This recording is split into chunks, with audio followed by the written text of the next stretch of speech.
a ver a Jesús, su madre y sus hermanos, pero con el gentío no lograban llegar hasta él. Entonces lo avisaron: tu madre y tus hermanos están fuera y quieren verte. Él les contestó: mi madre y mis hermanos son estos, los que escuchan la palabra de Dios y la ponen por obra. Palabra del Señor. Este pasaje del Evangelio siempre ha creado controversia.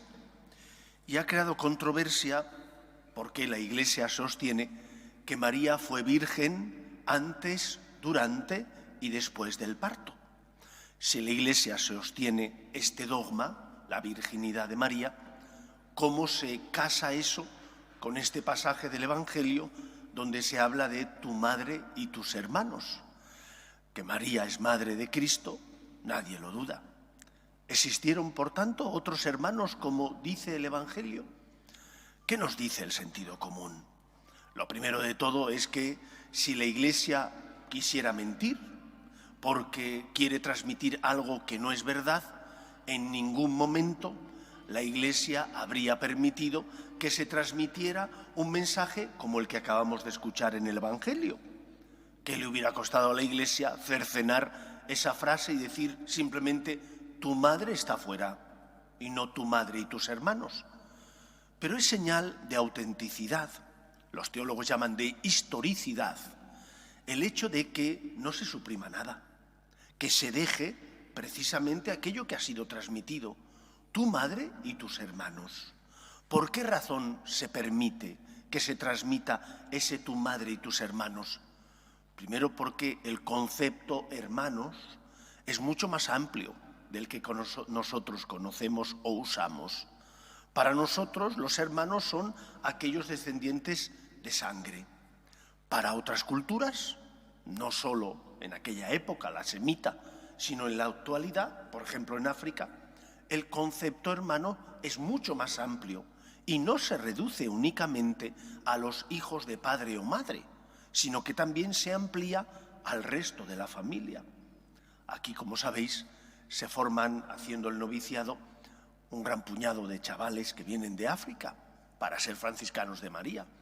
Y ellos hablan con frecuencia de sus hermanos, pero no son hijos de padre y madre.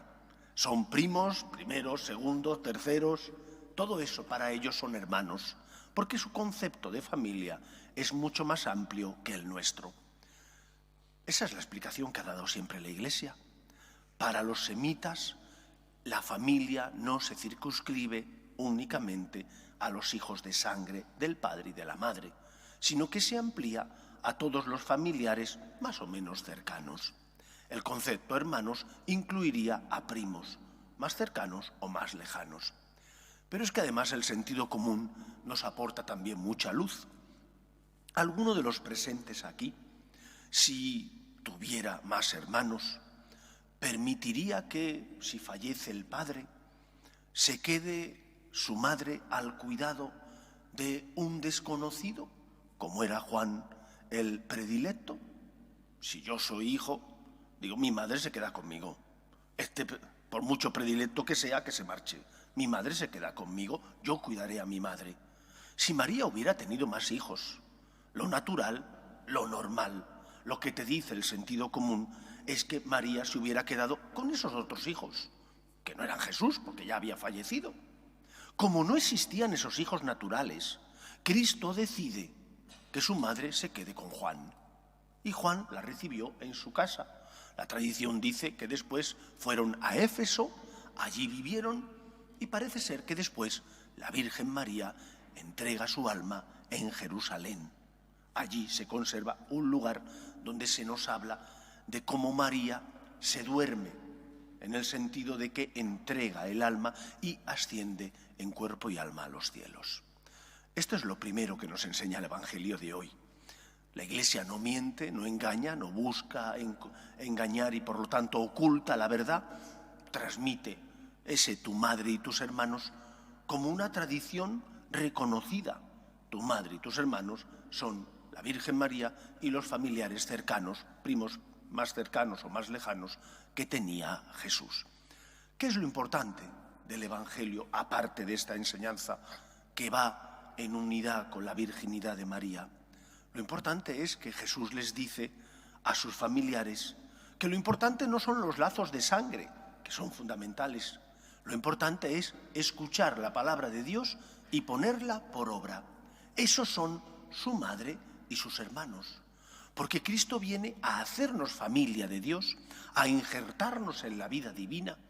Y un buen hijo es un hijo que obedece. Un buen hijo es un hijo que respeta a sus padres. Un buen hijo es un hijo que se comporta dignamente en función de la educación que ha recibido. ¿Cómo estamos viviendo nosotros? ¿Estamos viviendo como buenos hijos que escuchamos la palabra de Dios y la intentamos poner en práctica? ¿O por el contrario solo venimos a encontrarnos con Dios cuando le necesitamos? Nos servimos de Él, pero después somos esos malos hijos que no vivimos como debemos, que somos antitestimonio, porque siendo bautizados, en lugar de vivir la confianza en Dios y de intentar llevar una vida congruente con nuestra fe, vivimos o decimos vivir una cosa en la Iglesia y la contraria fuera de la Iglesia. E incluso pensamos, no, una cosa es mi fe, mi relación personal con Dios, y otra cosa distinta es cómo me comporto como ciudadano. Como ciudadano, mi fe no me aporta nada. Me comporto como si no tuviera fe, no siendo una persona que a lo mejor pues paga el salario justo que tiene que pagar a sus trabajadores, o que es responsable cumpliendo con su horario laboral, o que intenta perdonar también al que le ha hecho daño. No, yo distingo. Una cosa es mi vida religiosa en la Iglesia y otra cosa es mi comportamiento en el foro civil o en el foro profano. No podemos servir a dos amos, lo dijo el Señor el domingo, porque o bien amaremos a uno y aborreceremos al otro, o bien dejaremos de cuidar a uno para cuidar al otro. Dios es el Señor y tiene que ocupar el primer lugar en nuestro corazón y Él dirigir, por tanto, nuestros pasos. Pues pidamos al Señor que nosotros que formamos parte de su familia, porque somos hijos adoptivos, seamos hijos buenos, obedientes, que escuchan la voz de Dios, porque hacen oración, porque escuchan su palabra y luchan por ponerla en práctica. Que sea así en nuestra vida. Nos ponemos en pie.